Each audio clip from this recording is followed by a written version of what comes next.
I bet most people don't think that the sibling who has it worst in family is the last born. I mean, think about it. It couldn't be, right?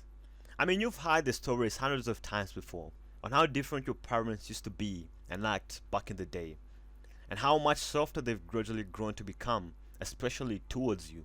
If you're a last born, I know you know exactly what I mean. And this applies to you as well if you're an only child. One of the worst things that can happen to a kid growing up is having soft parents. Having soft parents is like having a ticking time bomb. It's only a matter of time until a disaster strikes. The parents may have the best intention at heart when they are raising you this way, when they are more lenient, when they are more protective, when they are more loving, when they let you get away with things that the other siblings otherwise couldn't have, and especially when they create a comfortable bubble and environment around you. Because one thing soft parents don't know how to do is raise kids and prepare them for adulthood and life. They treat you as if you'll be a kid for the rest of your life. And if you listen to them, if you let them control you or control your life, then you just might end up being that kid for the rest of your life. You will not grow and you will not mature mentally. And this is how you find people who are in their 30s, 40s, 50s, hey, even 60s, still living with their parents and are deadbeat. These people, they never stood a chance in the first place. Like the game for them, it was already over even before they could start. Their parents failed them. Now, if it wasn't for the internet, I would be walking the same path as them. And that's why I'm making this video to help those who might be in the same shoes that I was in, because I know I was helped and I want to give back. I know how it feels to have expectations put on you, to feel weak, to feel helpless, to have a task that is so simple and easy to do, yet when you start doing it, it feels like you're trying to push a boulder up a mountain. Like there's just so much friction and resistance, and it just doesn't make any sense. I mean, the task should be easy, right? Why is there so much friction? I know what it's like to ask the questions. Why am I like this? Why can't I be like everybody else? Why does everything, no matter how easy, feel so hard? I know what it's like to fight for so long just to end up with nothing show. And it's in these moments in my life that led me to one of, if not the biggest discoveries of my life. And it made me realize the thing that has been holding me back for all these years. And listen up, it might change your life. The thing that has been holding me back all these years is my upbringing. And now, before we continue, I'm not saying any of this because I'm running away from accountability. I'm just saying the truth for what it is, with the hope that it will spike change and desire in other people's lives. See, growing up, even though I had a father, and I still do, I can't really say I ever felt his presence in my life. Like, my father never told me anything. He never showed me anything, he never told me anything. And with that being said, I'm talking things of significance, things that carry weight, things that even when you're older, you can look back and vividly remember the memories or the words he told you. Like, I have zero of that. For me, he was just there. Anyway, with that being said, now you already know that my dad is out of the picture. Even though he's there, he's practically not there. So you can already guess who I was left with, right? Who I was raised with. I was raised by my beautiful, loving, and wonderful mother. My mom has always been there for me. She's always sacrificed herself for me and always did what she thought was best for me. And fortunately and unfortunately, that's both a good and a bad thing. Because a mother's love, more often than not, is the protective type of love, right?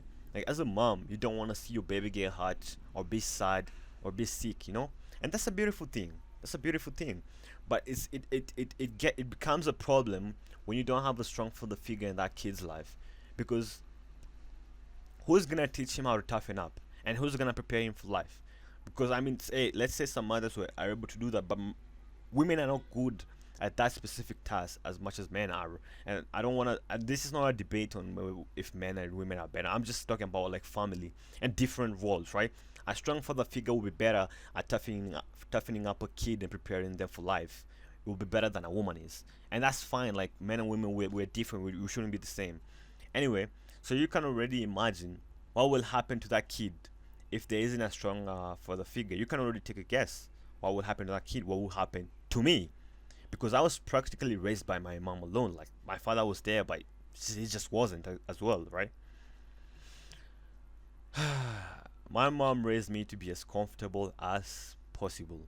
I was protected from everything that the world throws. You think of it, they tried their best to protect me, to make sure I was always happy, I was always comfortable. And that while that might be a good thing, in the grand scheme of things, that was destroying me more than it was building me. And I'll give you a good example, right? A few years ago, and that was in 2022 or 2023, somewhere around that time. I got into an altercation with the dude.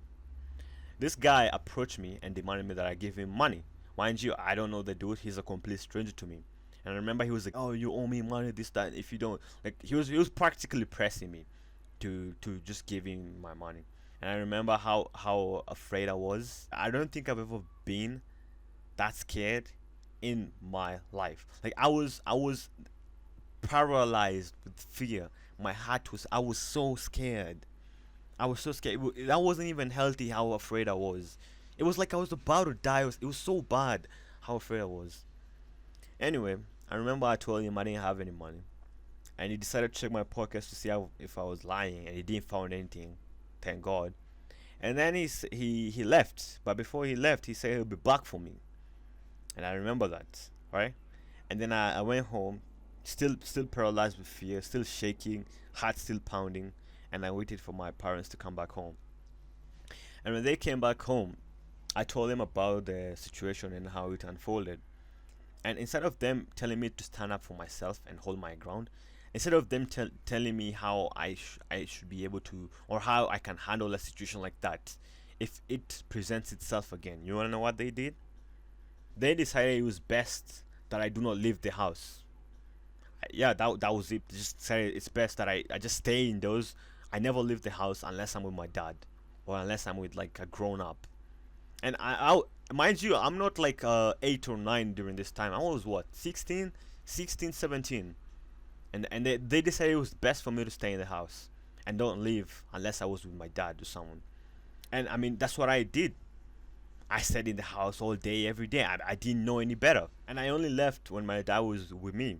And every time we would leave, like we would try and find that dude who pressed me, but like we never could. And I don't even know what was the intention, because my father was like, I'm gonna go and talk to him. So like, I don't know how that would have helped things, because I mean, okay, let's say you go and talk to him, right? And let's say he decides like he's not gonna bother me anymore. Sure. What if next time I find somebody who doesn't live close to where I am? What if I am living alone and I get pressed? What if I have a wife and kids and I'm getting pressed? What will I do then? Will I still call you and ask you for help? How will I handle that situation if I wasn't taught how to handle it? How will I just magically handle it? You see how fucked up and I have been raised, and this happens a lot to like most last borns and most only childs and only children, right?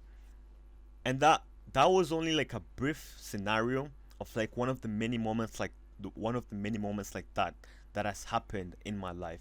Instead of being prepared to handle situations like those, I was always protected from them. I was always, yeah, just put in in a comfortable bubble. Oh, my little kid, you don't have to worry, we got you, we got you. And it's like now I'm an adult. Like what do I do, bro? Like why did you not teach me how to stand up for myself? Why did you not teach me like all these things? All these things I gotta start doing, learning how to do them right now. I'm 19, bro. I'm 19, and there's 16-year-olds who are more mature than I am. Instead of being 19 and acting like 19, I'm 19 and mentally I'm like what? Still 14, 13. What kind of BS is that, bro?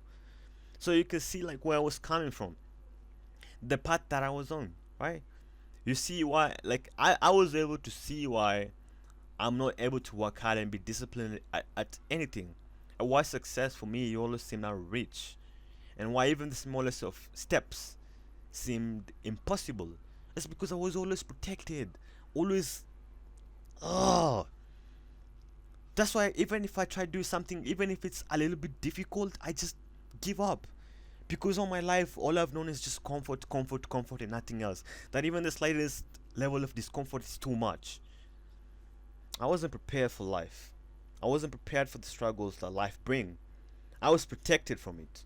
And now that I've begun adulthood, honestly, I regret every moment of it. I you know what? I'm not gonna say I regret because everything happens for a reason. And if I do end up becoming successful in the future, it was because of how I was raised.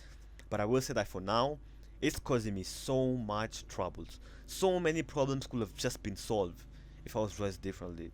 But again, I will not complain because I cannot see the future. And if everything works out, then I mean that played a role, didn't it? But next time you see someone who's a last born or a lonely child, and you wanna feel and you're starting to feel jealous of them because of how they're being treated. Like maybe let's say if they ask for anything they get given, or their parents love them more, something along those sorts. Before you start feeling jealous, remember, not all that glitters is gold. All right, not all that glitters is gold. Like being in that position comes with a price. Right now, I'm in a position in my life where I know if I do certain things, I can be able to make a huge difference in my life, change my life for the better, and change the lives of everybody surrounding me for the better. And I'm talking a huge difference. I know I will be happier. I know I'll be in a better state of mind. I'll be healthier. I know my life, in a scale of like 1 to 100, how much better it will be compared to now. It's even more than 100. I know, and I know which things I should do. I know how to do them. I know everything, but I wasn't doing them. I wasn't doing them. And for the longest period, I was contemplating like, why am I not doing them? I know this is so good for me, and so good is an understatement. Like it's, what can even describe how better my life would be if I do X, Y, Z. But the comfort that I was raised, always surrounded by, it just made it so difficult to do anything, and it just made it that was all I was chasing in my life. That was all I was chasing, and now I have to reprogram my brain again and start with small things, and start taking baby steps. Mind you, I'm 19 years old. So yeah, just remember that like not all that glitters is gold, bro. Like just because you're a last born, or you see somebody who's a last born and think they are lucky, bro. Like it's not. That's not always the case. Yeah, they might be lucky when they're a kid. That's right. But once they start growing up, and once those small details in their life starts catching up to them, and they realize that they're fucked, they won't be so lucky after all.